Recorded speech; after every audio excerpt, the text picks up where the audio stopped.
5 साल का केस लग्या है। 2-3 महीने बाद तरीक आ भी 11-12 जज उठती सुनाई नहीं होंगी। गरीब आदमी हाँ, 2000 रुपये किराया लाई दा, दिहाड़ी भी तोड़ी दी, 7 बच्चे ने मेरे, ते गरीब आदमी बहुत हाँ, केस सुनाई होंगी नहीं। जे वकील पूछी जा वो 2 बजे जाना उठ जाए तो रात 11 बजे तक देखो तो TV ते रात 11 जज बैठा होंदा।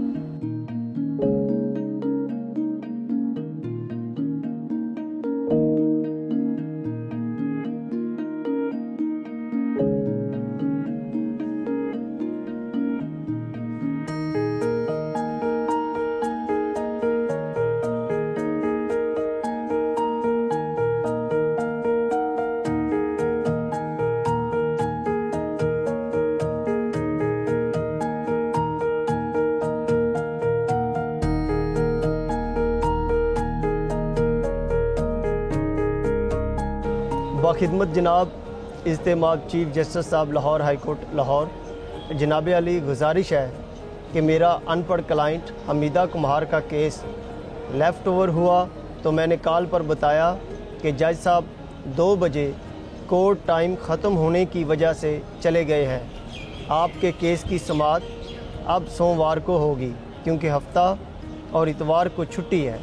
बरोज़ हफ्ता फिर फ़ोन आया कि वकील साहब अदालत आज फिर लगी जे, इतवार को फिर अदालत की समाअत देखकर हमीदा कुमार ने मुझे कॉल की कि सीधी गल क्यों नहीं दस दे, झूठ क्यों बोल दे हो।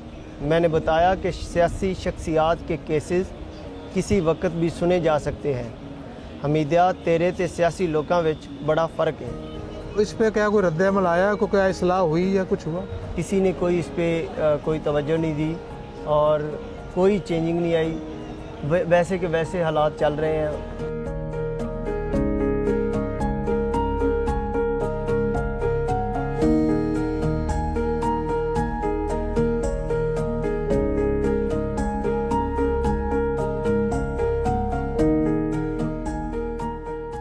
अगर सियासी नोयत के मुकदमात आते हैं तो वो उनको प्रायोरिटी क्यों दी जाती है? अभी गुज़िश्ता चंद महीनों में सुप्रीम कोर्ट ऑफ पाकिस्तान ने जब ये इमरान खान साहब के, नवाज शरीफ साहब के, इलेक्शंस के, मुख्तलिफ इश्यूज़ के, जजेस के आपस के जो तनाज़ात हैं उन पे 184(3) में जो सुप्रीम कोर्ट की पिटिशन्स उनकी समाअत की, तो बारी उन लोगों की नहीं आती जिनकी जान, माल, इज़्ज़त व आबरू ख़तरे में है और जिनकी सिर्फ सियासी एक दूसरे से कशमकश है।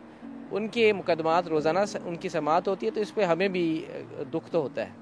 पार्लियामेंट को ये सोचना चाहिए, एटलीस्ट अब जो आने वाली पार्लियामेंट है उसको ये ज़रूर सोचना चाहिए कि अपने वो मामलात जो पार्लियामेंट के फ्लोर पे सेटल किए जा सकते हैं उनको अदालतों में ना लाएं।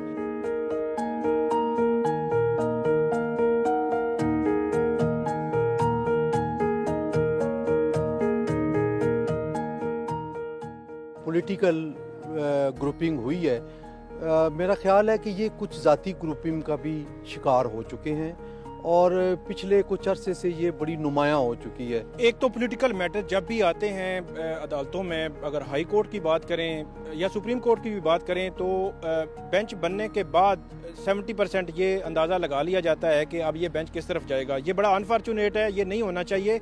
जो मतलब इतना माइंड डिस्क्लोज नहीं होना चाहिए। मैं सबकी नहीं बात कर रहा, कुछ बेंचेस की हद तक, कुछ की हद तक भी ये मामला जो है वो नहीं होना चाहिए। ये जो जजेस बेंचेस की जो तश्कील होती है, उसकी जो कंपोजिशन होती है, इसका असर जो है वो आपके क्लाइंट्स पे भी पड़ता है।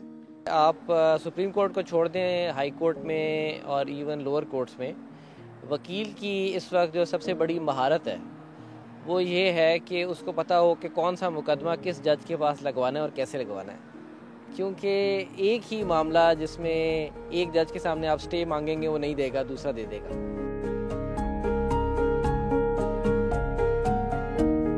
क्या पाकिस्तान की अदलिया वो मुकम्मल तौर पर पॉलिटिसाइज हो चुकी है?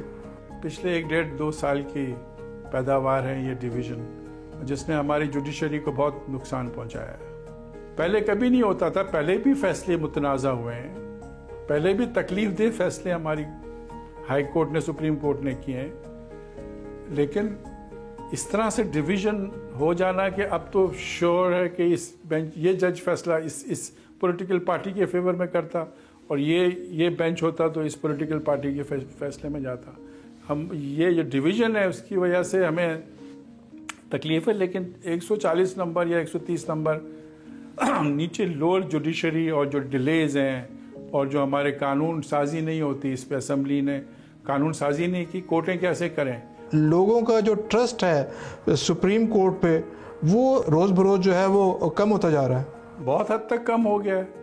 ये देखिए ना, जब इख्तलाफात खुल के आते हैं, अब देखिए सुप्रीम कोर्ट के जजेस, एक जज ख़त लिख रहा है, फिर दूसरा ख़त दूसरा लिख रहा है, वो ख़त पब्लिक हो रहे हैं, फिर पब्लिक में यही तासुर होता है कि राइटिंग में इख्तलाफात रिकॉर्ड पे पब्लिक नॉलेज में आ रहे हैं, तो फिर लॉयर्स तो फिर यही समझेंगे कि अगर